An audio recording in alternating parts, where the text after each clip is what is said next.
Hello students, welcome to everyone in today's session. Today we are going to learn more about the have. आज के session में हमें have के बारे में डिटेल में देखना है. हमने टाइप्स ऑफ वर्ब स्टार्ट किया था, helping verbs, main verbs, helping verbs में primary auxiliary verbs, modal auxiliary verbs कौन से देखे थे हमने. अब प्राइमरी ऑक्सिलरी वर्ब्स में हमने बी, डू और हैव इसके फॉर्म्स देखे थे. जैसे कि बी में am, is, are, was, were आते हैं, डू के फॉर्म्स में डू, डज, डीड आते हैं और हैव के फॉर्म्स में हैव, हैज़, हैड ये आते हैं. तो हमें इस सेशन में हैव के बारे में ज़्यादा से ज़्यादा देखना है. तो हैव का यूज़ हम दो तरीके से कर सकते हैं. एक, we can use have as an auxiliary verb और helping verb, and another one we can use have as a main verb. यानी हम ऑक्सिलरी वर्ब, हेल्पिंग वर्ब की तरह भी हैव यूज़ कर सकते हैं और मेन वर्ब के तरह भी हम हैव का यूज़ कर सकते हैं. हैव के बहुत सारे यूजेस है, तो आज हमें देखना है. तो एज अ ऑक्सिलरी वर्ब और हेल्पिंग वर्ब जब हम हैव का यूज़ करते हैं तो हमें परफेक्ट टेंस का पता चलता है. परफेक्ट टेंस मीन्स जो past perfect tense, present perfect tense और फ्यूचर परफेक्ट टेंस, ये टेंस का हमें पता चलता है. और हमेशा as a auxiliary verb, helping verb के तौर पे जब हैव आता है तो वर्ब की हमेशा थर्ड फॉर्म होती है. तो यहाँ पे हैव जो है वो वर्ब का बेस फॉर्म है. जैसे हैव के अदर फॉर्म्स बनते जाते हैं वैसे ही वर्ब के जैसे अदर फॉर्म्स बनते जाते हैं वैसे ही हैव के भी है. हैव का सेकंड फॉर्म है हैड और थर्ड फॉर्म भी है हैड. तो आप बोलेंगे कि हैज़ फिर कौन सा फॉर्म है. तो has as a third person singular present में हो तो तब हैज़ यूज़ होता है.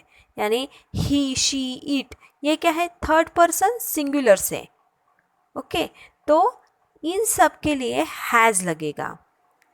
देन हैव का यूज़ हम करेंगे आई, वी, यू, दे, इन वर्ड्स के इनके लिए हम यूज़ करेंगे हैव. और हैड जो है वो पास्ट में इन सब के लिए लगता है. वहाँ पे हमें देखने की ज़रूरत नहीं होती सिंगुलर है या प्लूरल है. ही, शी, इट या कोई नाम हो, आई, वी, यू, दे, इन सब के लिए पास्ट फॉर्म में लगता है हैड.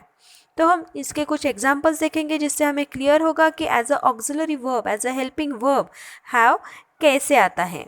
तो हमें अगर बोलना है कि मैं कमरा साफ कर चुकी हूँ तो हम कैसे बोलेंगे, I have cleaned the room. देखो हमने पहले भी देखा था कि हैव के बाद वर्ब का हमेशा थर्ड फॉर्म आता है. तो आई हैव क्लीन, यहाँ पे क्लीन को ईडी लगा है यानी थर्ड फॉर्म आई है. तो I have clean the room, मैं कमरा साफ कर चुकी हूँ, यानी प्रेजेंट परफेक्ट टेंस का यहाँ से हमें नॉलेज मिल रहा है. अब यही हमें पास्ट में बोलना हो तो I had clean the room, यहाँ पे भी हैड के बाद वर्ब थर्ड फॉर्म आया है. देन हमें फ्यूचर में यही बोलना हो तो I shall have clean the room, यहाँ पे फ्यूचर में है तो आई शैल या विल, शैल या विल ये यूज़ करेंगे हम. और हैव ये एज अ हेल्पिंग वर्ब रहेगा तो इसे हैव ही रखना है क्योंकि ये बेस फॉर्म है, कुछ भी इसे चेंज नहीं करना है. ओके, हैव का बेस फॉर्म ही हमें यूज़ करना है.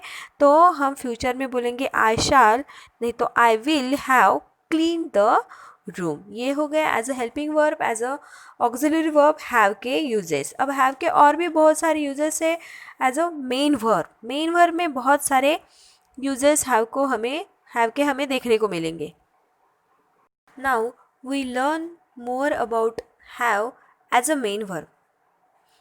तो हैव जब भी हम मेन वर्ब की तरह यूज़ करते हैं तो हमें पोजीशन पता चलती है, यानी हमारे पास क्या है ना. तो ऐसे पोजीशन पता चलती है ये एज अ मेन वर्ब करके. जैसे कि आई हैव अ कार, यानी मेरे पास कार है ना. She has a car, she के लिए क्या आएगा, हैज़ आएगा क्योंकि वो थर्ड पर्सन सिंगुलर है. तो यहाँ पे शी के लिए का हैज़ आएगा, she has a car. Then यही सेंटेंस हमें अगर पास्ट में बोलना हो तो आई हैड अ कार। और अगर हमें ये सेंटेंसेस निगेटिव करने हो तो इसके लिए हमें हैव के फॉर्म के साथ हमें क्या यूज़ करना है, डू डज डीड। अगर निगेटिव सेंटेंसेस बनाने हैं तो do does did, past form में डीड यूज़ करेंगे और प्रेजेंट फॉर्म में हम डू और डज यूज़ करेंगे। तो हमें डू डज डीड ये यूज़ करके हमें इसके निगेटिव फॉर्म्स बनाने पड़ेंगे, जैसे कि I don't have a car.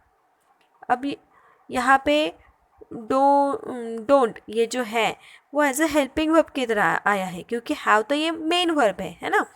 So next example is she does not have a car. अब यहाँ पे शी के साथ हैज़ आना चाहिए। ये जो हमारा रूल है वो थोड़ा पीछे रहेगा, क्योंकि हैव यहाँ पे मेन वर्ब है और यहाँ पे हेल्पिंग वर्ब क्या है, डज नॉट। ओके, तो she does not have a car, यानी भले ही यहाँ पे शी आया है लेकिन फिर भी हैव ही आएगा, हैज़ नहीं आएगा, क्योंकि हैव यहाँ पे मेन वर्ब है। और यही अगर हमें पास्ट में बोलना हो तो I did not have a car. Okay, तो इस तरह पोजीशन बताने के लिए, हमारी ओनरशिप बताने के लिए हैव का यूज़ हो सकता है। देन नेक्स्ट वन इज़, अगर इलनेस या पेन या कोई दर्द है या हमारी कोई बीमारी है, ये बताने के लिए भी हैव का यूज़ होता है। जैसे आई have a headache, I have a cold, you had a cold, she has heart disease. तो इसमें से क्या पता चलता है, इलनेस और पेन पता चलता है, जो कि हम हैव के ज़रिए प्रेजेंट कर सकते हैं। Now next one is to eat और drink. We also use have to refer to eating और drinking. Here is some example, I am having breakfast, मैंने ब्रेकफास्ट किया। हैव द फूड, खाना खा लो। लेट्स हैव लंच टुगेदर, हम सब मिलके खाना खाएंगे। What did you have for breakfast, खाने में क्या तुमने लिया था। तो ऐसे हम खाना रेफ़र करने के लिए या कुछ पिया है वो रेफ़र करने के लिए हम हैव का यूज़ कर सकते हैं। देन एक्शंस, जैसे कि रूटीन एक्शंस होती है, कुछ हाइजीन्स होते हैं जो हमारी रूटीन की जो आदतें हैं वो एक्सप्रेस करने के लिए भी हम हैव का यूज़ कर सकते हैं। जैसे कि I have a bath every day. Okay, ये हमारी डेली रूटीन प्रोसीजर है, तो हम ऐसा बोल सकते हैं, आई have a bath every day. She has a swim, इसमें उसकी एक्टिविटी दिखाई दे रही है, उसके लिए भी हैव का यूज़ हम कर सकते हैं। Then next one is experience, event and activities. We also use have to refer to event, activities and experience. For example, we had a great time. हमने टाइम कैसे एक्सपीरियंस किया है, बहुत ही अच्छा, है ना। तो यहाँ पे हमने have का यूज़ एक्सपीरियंस बताने के लिए, एक्टिविटी बताने के लिए, इवेंट बताने के लिए किया है। Then next one is, let us have a party for your birthday. I have a meeting this evening. देखो यहाँ पे जो इवेंट मैनेज किया है, मीटिंग का, पार्टी का इवेंट है, ये इसके लिए हैव का यूज़ किया है। Then next one is, time show करने के लिए भी हम हैव का यूज़ कर सकते हैं। जैसे कि हमें पूछना हो कि आपका टाइम कैसे गया, या बोलना हो कि आपका टाइम अच्छा जाए, तो हम बोलेंगे डू यू हैव टाइम, क्या तुम्हारे पास टाइम है। हैव अ नाइस टाइम, तुम्हारा समय अच्छा गुजरे। तो इस तरह से हम टाइम को इंडिकेट करने के लिए भी हैव का यूज़ कर सकते हैं। देन विशेष, अब हैव का हम विश करने के लिए यूज़ कर सकते हैं, जैसे कि have a nice, have a great, have a good. तो ऐसे हम हैव अ, जो भी हमें वर्ड लगाना है वो वर्ड लगा के हम विश दे सकते हैं आगे को। For example, have a nice trip, have a good day. तो हमने विश किया कि तुम्हारा दिन अच्छा गुजरे, तुम्हारा जो ट्रिप है वो अच्छी हो जाए, नाइस हो जाए। तो have a nice trip, have a good day, ऐसे बोल के हम have से विश कर सकते हैं।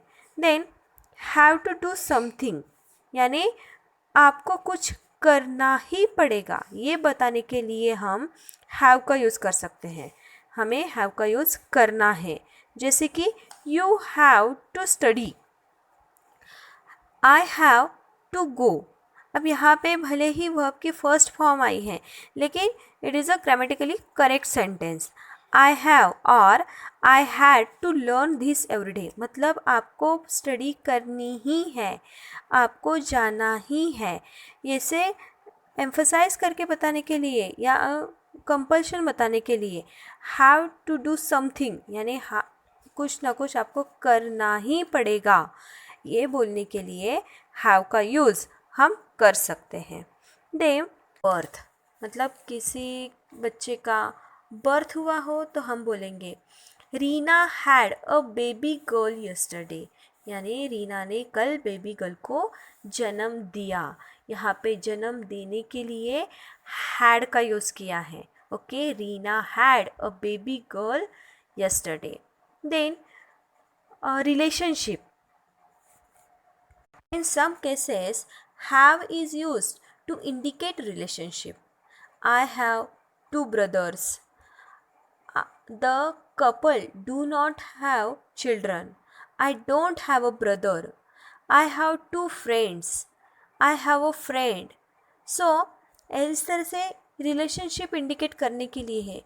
कभी कभी कुछ केसेस में हैव का यूज़ किया जाता है, और बॉडी पार्ट्स इंडिकेट करने के लिए भी हैव का यूज़ किया जाता है, जैसे कि I have two eyes, I have two legs, I have two ears. So इस तरीके से बॉडी पार्ट्स इंडिकेट करने के लिए भी हैव का यूज़ किया जाता है। Then next one is conversation और इंट्रैक्शन। ये बातें इंडिकेट करने के लिए भी हैव का यूज़ किया जाता है।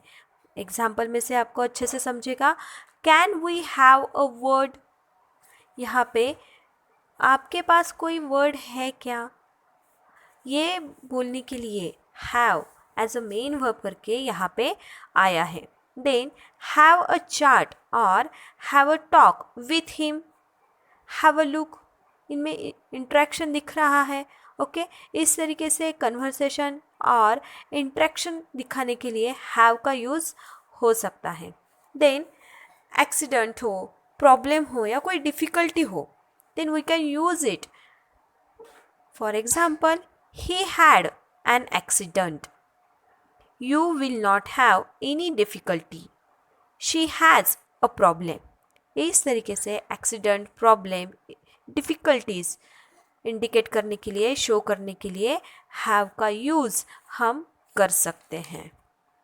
अब तक हमने हैव का कैसे यूज़ करते हैं एज अ मेन वर्ब ये देखा है ना। In sentences where have is used as a main verb, it is always used in simple present और past also. The present continuous form is not used in such cases. We do not say, कुछ cases में हम present continuous में have का use नहीं कर सकते, जैसे कि हम नहीं बोल सकते we do not say I am having a bicycle. It is incorrect sentence. He is having a cold. He has a cold ऐसे बोलेंगे, लेकिन he is having a cold यानी प्रेजेंट कंटिन्यूस फॉर्म्स में we can't use it. I am having a lot of homework. This is a totally incorrect sentence. Then, similarly, it is not used in the negative form as a main verb. यानी हम negative form में as a main verb की तरह इसे use नहीं करेंगे। हमने starting में भी कुछ सेंटेंसेस ऐसे देखे हैं। He hasn't a car, ऐसे हम नहीं बोल सकते। He does not have a car ऐसे बोल पाएंगे, लेकिन he hasn't a car ये टोटली इनकरेक्ट सेंटेंस है। I haven't a cold, it is also incorrect sentence. So we can say I do not have a cold. So it's a correct one. Then we also seen that to indicate the negative we use the auxiliary do along with the main verb have. अगर हमें have का use करना ही as a main verb करके have का use करना है तो हमें निगेटिव सेंटेंसेस बनाने के समय डू के फॉर्म्स यूज़ करने पड़ते हैं एज अ हेल्पिंग वर्ब। जैसे कि he doesn't have a car, I don't have a cold. Okay इस तरीके से हैव के हमने बहुत सारे टाइप्स देखे हैं, यूजेस देखे हैं। I hope you understand this have topic and have fun exploring the use of have.